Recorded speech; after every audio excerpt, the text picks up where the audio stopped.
कौन सा chapter start करना है? मोशन। ठीक है, मोशन है शायद 8वां या 9वां चैप्टर है अपना। ठीक है, तो जो आज हम मोशन पढ़ेंगे, आज हम कुछ मोशन की ना बेसिक बेसिक सी बातचीत करेंगे। ठीक है, जैसे सबसे पहले आज हम जो पढ़ेंगे वो क्या पढ़ेंगे? आज हम दो वर्ड सीखेंगे, इनका मतलब कि रेस्ट का मतलब क्या होता है और मोशन का मतलब क्या होता है। दो तो ये शब्द सीखेंगे। ठीक है, दूसरा हम क्या पढ़ेंगे आज? आज हम ये सीखेंगे कि रेस्ट और मोशन कैसे रिलेटिव टर्म्स है। Rest and motion are relative terms. ठीक है, आज हम ये दो चीजें समझने पे थोड़ा सा ध्यान देंगे। ठीक है भाई, ठीक।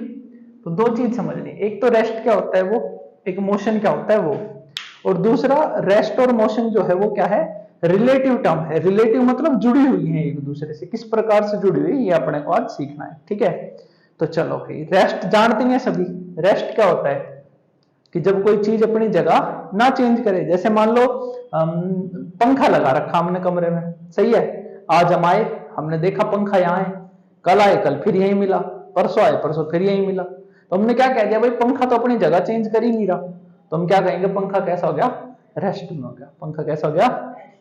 पर अगर यही पंखा अपनी जगह चेंज करने लग जाता, आज यहाँ है कल बरामदे में लग जाता, परसों खेत में जाके घूमने लग जाता है ना, फिर हम क्या कहते हैं? पंखा रेस्ट में नहीं है, पंखे में भूत आ गया, पंखा क्या कर रहा है? मोशन कर रहा है। सही है ना?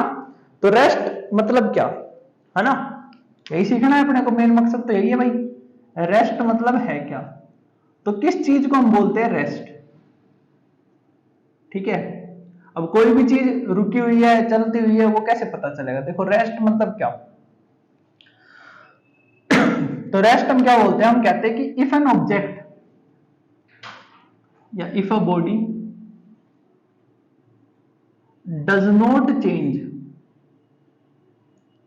If a body does not change its position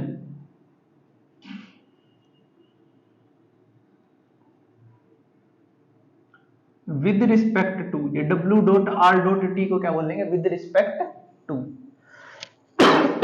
sorry, with respect to time and surrounding. ठीक है, if a body does not change its position with respect to time and surrounding. ठीक है, तो हम क्या कह देंगे भाई? बॉडी कैसी है? रेस्ट पर है। कैसी है? रेस्ट पर। ठीक, आगे समझ में बात। अब जैसे मान लो मैं एक जगह खड़ा हो गया, अब खड़ा रहा यहीं खड़ा रहा, मान लो 5 सेकंड तक यहीं खड़ा रहा, फिर मैं अपनी जगह को छोड़ के इधर चला गया, तो शुरू की 5 सेकंड तक मैं कैसा था? मैं एक ही जगह था, मैंने अपनी जगह को चेंज नहीं करा, है ना, तो मैं क्या कहूंगा? मैं कैसा हूं? रेस्ट में हूं। पर अगर मैं अपनी जगह को चेंज कर लूं तो मैं कैसा हो गया? मोशन में। ठीक है ना? तो मोशन क्या है? बताओ भाई, मोशन क्या है? किस चीज को बोलेंगे मोशन? बताओ, मोशन किस चीज? जब कोई चीज अपनी जगह को चेंज करे। तो क्या लिखेंगे? If a body changes its position, if a body changes its position. ठीक है, with respect to time and surrounding. ठीक है भाई, सराउंडिंग के हिसाब से चेंज करना बहुत जरूरी है। सराउंडिंग वर्ड अपने को एक समझ में आना चाहिए। सराउंडिंग मतलब आस पड़ोस में। ठीक है, जैसे मैं एक जगह खड़ा हूं, तो मेरे को कैसे पता चलेगा मैं एक जगह खड़ा हूं? मैं इस कमरे के हिसाब से तो एक ही जगह खड़ा हूं। सही है क्या? अब मान लो भाई, जैसे एक एग्जांपल है ना, मान लो हम रहते कहां है? अर्थ पे रहते हैं ना हम। ये क्या है? अर्थ है। हम यहां रहते हैं, नहीं निखिल? अर्थ के ऊपर रहते हैं, अंदर रहते हैं? ऊपर रहते हैं, अंदर नहीं रहते। हम कहां रहते हैं? अर्थ के सरफेस पे रहते हैं। कहां पे रहते हैं? तो मान लीजिए हूं मैं, ठीक है। अब अर्थ क्या कर रही है? अर्थ तो पता है ना अपने को, अर्थ क्या करती है? अपनी एक्सिस पे घूमती रहती है। अर्थ तो तेज घूम रही है। तो सोच के देख, अगर अर्थ घूम रही है तो क्या अर्थ के ऊपर रखे हुए हम भी घूम रहे हैं? बता, सोच के बता भाई। मान ले वो डायरी पकड़ा मुझे एक बार,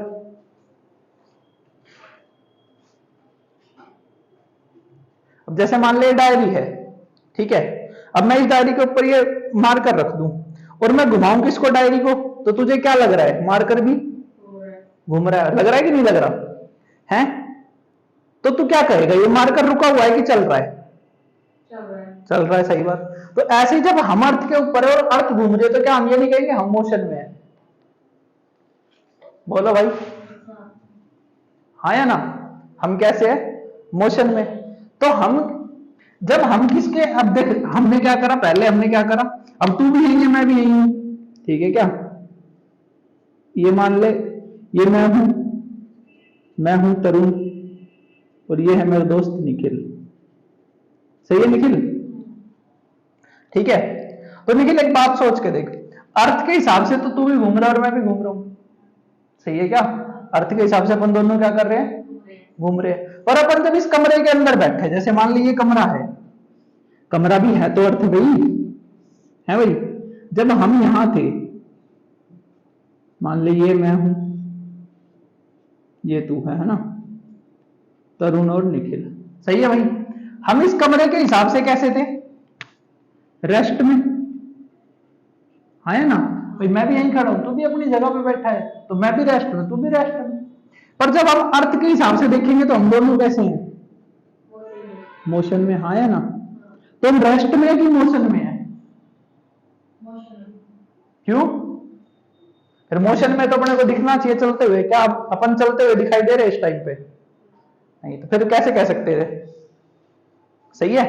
तो कोई भी चीज का रेस्ट या मोशन डिफाइन करने के लिए हमें क्या करना पड़ता है, हमें फ्रेम देखना पड़ता है कि किस फ्रेम में बात हो रही है, सही है क्या? जहां से देख रहे हैं उसके हिसाब से देखो, ठीक है? इसीलिए तो ये इसमें वर्ड लगाया क्या, सराउंडिंग। क्या वर्ड लगाया? क्या कोई चीज कभी भी कंप्लीटली रुकी हुई हो सकती है? नहीं हो सकती, ठीक है ना? तो लिख लेंगे यहां पे, ए बॉडी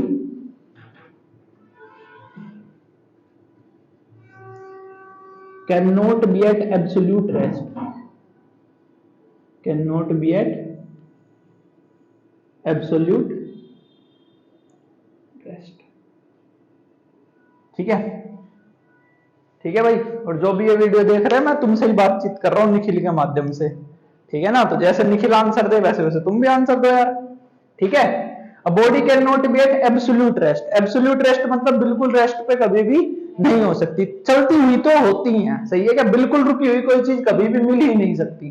क्यों? क्योंकि सब चीज रहेगी कहां, अर्थ पे, और अर्थ क्या कर रही है, और अर्थ घूमेगी तो उस पर रखी हुई सारी चीजें भी, तो एब्सोल्यूट रेस्ट जैसी कोई चीज, समझ आया? तो ये 3 डेफिनेशन क्लियर हुई भाई। और भी जिसको होगी वो कमेंट में लिख देना, क्लियर क्लियर क्लियर, ठीक है जी? ठीक है भाई, कैप गिर गई, ठीक है? तो कभी भी एब्सोल्यूट रेस्ट जैसी कोई चीज नहीं हो सकती। तो हम क्या ये 2 वर्ड समझ गए? क्या हमें ये समझ में आएगा रेस्ट क्या है और मोशन क्या है? ठीक है। अब हमने छोटी क्लासों में कुछ अलग अलग प्रकार के मोशन पढ़े थे, जैसे कोई चीज अगर सीधी सीधी सीधी चलती जाए तो हम उसको क्या बोलते थे, लीनियर मोशन बोलते थे। क्या बोलते थे? और गोल गोल घूमे तो सर्कुलर मोशन, क्या बोलते थे? और कोई अपनी पोजीशन के हिसाब से, जैसे ये मार्कर है, ये ऐसे आगे जाए, वापिस यहीं आ जाए, इधर चला जाए, वापिस यहीं आए, इधर चला जाए, इस प्रकार का मोशन करे तो इसको क्या बोलते थे? टू एंड फ्रो मोशन बोलते थे। क्या बोलते थे? टू एंड फ्रो, यानी टू आगे की तरफ, फ्रो मतलब पीछे ऐसे जा रही है। तो ये जो टू एंड फ्रो है इसको अपन क्या बोलेंगे? इसको बोलेंगे पीरियोडिक मोशन। क्या बोलेंगे?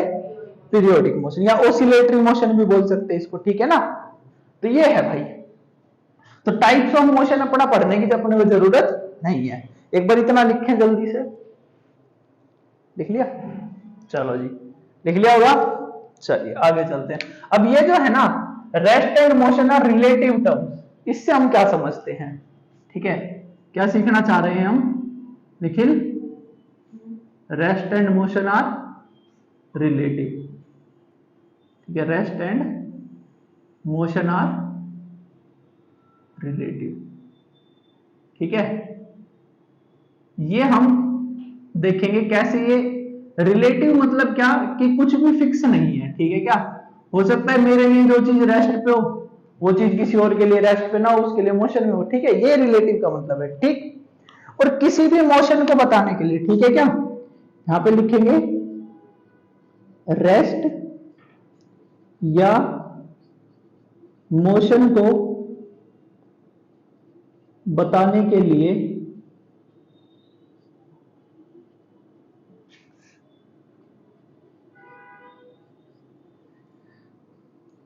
फ्रेम ऑफ रेफरेंस की जरूरत पड़ती है, फ्रेम ऑफ रेफरेंस की जरूरत पड़ती है। दिख रहा है क्या, ये दिख रहा है। फ्रेम ऑफ रेफरेंस की जरूरत पड़ती। अब ये फ्रेम ऑफ रेफरेंस क्या है, फ्रेम ऑफ रेफरेंस ऐसा लिख लो भाई कि फ्रेम ऑफ रेफरेंस वो जगह है जहां से बैठ के हम मोशन को देखेंगे, सही है क्या।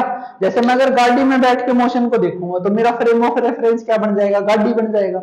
मैं हवाई जहाज में बैठ के देखूंगा तो हवाई जहाज बन जाएगा। मैं भैंस के ऊपर बैठ के देख लूंगा तो मेरा फ्रेम क्या बन जाएगा, भैंस बन जाएगा। और मैं अगर ग्राउंड के ऊपर खड़ा होकर ऑब्जर्व कर रहा हूं तो मेरा फ्रेम ऑफ रेफरेंस क्या है, ग्राउंड है। आया समझ में, ठीक है क्या। अब देखो रिलेटिव कैसे है, ये थोड़ा समझने की कोशिश करते हैं, ठीक है। तो मान ले भाई ये किसी ट्रेन का डब्बा था, ठीक है निखिल, सही है, ट्रेन का डब्बा है ये, और ये ट्रेन जा रही है आगे की तरफ, ठीक है, ये ट्रेन कहां जा रही है, आगे की तरफ। अब इस ट्रेन में भाई एक तो मैं बैठा हूं, ठीक है, सही है, और एक मान ले कोई और बैठा है, मेरा दोस्त, ठीक है, चलिए मेरा दोस्त हो गया कोई भी, ठीक है, जो सबसे पहले कमेंट कर लेगा उसी का नाम लिख देंगे, सही है ना। तो ये मेरा दोस्त हो गया, सही है, और ये ग्राउंड पे चलेगी ट्रेन, हाँ या ना, हवा में उड़ती है क्या ट्रेन, है। और मान ले तू बाहर खड़ा है निखिल, सही है क्या, हमारी बहस भी याद कर रही है किसी को, ये निखिल है बाहर खड़ा होकर देख रहा है, सही है, तू बाहर खड़ा होकर देख रहा है। अब ये ट्रेन मान ले किधर जा रही है, आगे जा रही है, ठीक है। तो पहले मैं तेरे हिसाब से बातचीत करता हूं, सही है क्या, अकॉर्डिंग टू निखिल, किसके हिसाब से बात करते हैं, अकॉर्डिंग टू निखिल, निखिल के हिसाब से सोचते हैं, अकॉर्डिंग टू निखिल, सही है भाई। निखिल एक बात बता, अगर तू मान ले मेरे को देखे ट्रेन में जाते हुए तो तुझे मैं रेस्ट पे दिखाई दूंगा कि मोशन में दिखाई दूंगा। तो निखिल के हिसाब से तरुण कैसा है भाई, रेस्ट पर है, और मेरा दोस्त कैसा है, रेस्ट पे। यार गलत बोल रहा तू, तेरे को मैं कैसा दिखाई दूंगा, चलता हुआ दिखाई दूंगा ना भाई, ट्रेन चल रही है तो मैं भी चल ही रहा हूं उसके साथ साथ, तो तेरे को मैं चलता हुआ दिखाई दिया कि रुका हुआ दिखाई दिया, बता। चलता हुआ, तो मैं रेस्ट में हुआ कि मोशन में हुआ, कैसे हुआ मैं, शाबाश। और मेरा दोस्त कैसे है, वो भी मोशन में है, तो मैं और मेरा दोस्त हम दोनों कैसे हैं, मोशन में। आई समझ के नहीं आई, ठीक है। अब सुन, और अगर मैं तेरे को देखूंगा, चल अभी तो तूने हम दोनों को देखा, सही है, ये बात हुई किसके हिसाब से, निखिल के हिसाब से। अब मैं बात करता हूं अकॉर्डिंग टू तरुण।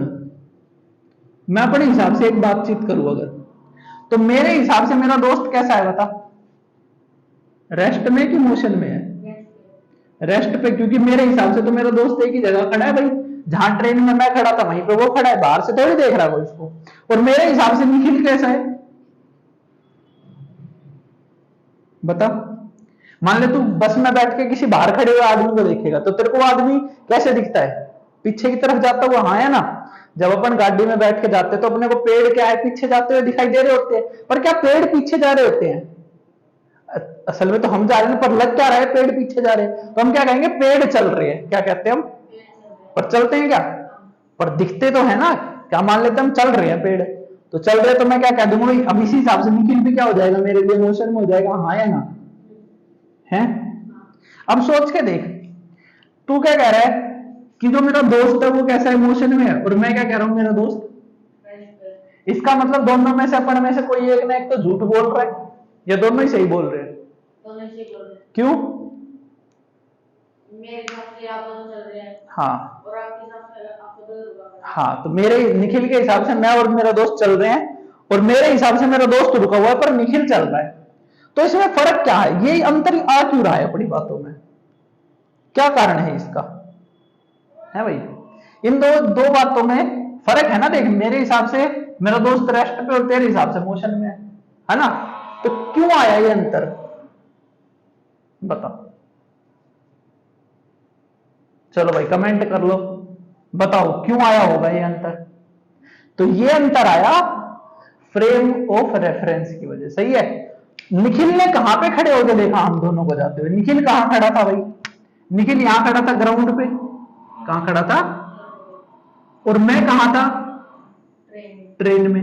तो मैंने इस चीज को, पूरी चीज को मैंने कहां से देखा, बोलो। तो अगर मैं फ्रेम की बात करूं तो मैं किस फ्रेम से देख रहा हूं? निखिल किस फ्रेम से देख रहा है? ग्राउंड के फ्रेम से। और मैं किसके फ्रेम से देख रहा हूं? ट्रेन के फ्रेम से। सही है क्या? तो हम कह दोनों ही सही बात रहे हैं, पर बातें दोनों की अलग अलग है। सही है क्या? बोला हम दोनों ने सच ही है, पर बातें दोनों की क्या है? अलग अलग है। ठीक है। और वो अंतर क्यों आ रहा है अपनी बात में? अपनी बात में अंतर आ क्यों रहा है? क्योंकि अपन दोनों का फ्रेम क्या है? अलग अलग है। मैं कहीं और से देख के चीजों को बता रहा हूं और निखिल जो है वो कहीं और से। ये वही वाली बात, जैसे अर्थ है। अब ये मान ले अपन दोनों है, अपन दोनों तो अभी कैसे रेस्ट में है, और मान ले ऐसे बाहर से कोई राक्षस अपने को देखे, ठीक है, ये मान ले राक्षस का सिर पैर थोड़ी होगा, ऐसे बना देते ये राक्षस अगर अपने को देखे, कौन देखे? सही है। तो राक्षस को क्या दिखेगा? अर्थ ढूंढ लिए। तो तरुण और निखिल भी क्या कर रहे हैं? तो मैं राक्षस से पूछूंगा, राक्षस जी निखिल कैसा है? तो राक्षस क्या बताएगा? मोशन में। और मैं इसे पूछेगा राक्षस तू बता तेरे हिसाब से निखिल कैसा है, तो मैं क्या बताऊंगा? क्या राक्षस झूठा? क्या मैं झूठा? तो सच्चा कौन? दोनों सही हैं। और दोनों क्यों सही हैं? क्योंकि दोनों का फ्रेम अलग अलग है। सही है क्या? राक्षस कहीं बाहर से देख रहा है और मैं कहां से देख रहा हूं? अर्थ के ऊपर से। सही है भाई? तो समझ गया? तो जो चीज जरूरी नहीं है जो एक के लिए रेस्ट हो वो दूसरे के लिए भी रेस्ट हो। रेस्ट और मोशन जुड़ी हुई चीजें हैं। ठीक है क्या? एक ही आदमी के लिए सेम चीज रेस्ट में भी हो सकती है और दूसरे के लिए वही चीज कैसी हो सकती है? मोशन में। जैसा यहाँ पे हुआ, मेरे लिए मेरा दोस्त रेस्ट पे था, निखिल के लिए मोशन पे था। तो इसलिए कहते हैं rest and motion are relative. Rest और मोशन क्या है? जुड़ी हुई है। ठीक है भाई? आगे समझ। तो इस वाली वीडियो को यहीं तक रखते हैं। ठीक है। अगले में हम बात करेंगे डिस्टेंस की और डिस्प्लेसमेंट की, कुछ उससे जुड़े हुए सवाल। तब तक के लिए धन्यवाद। जय श्री राम।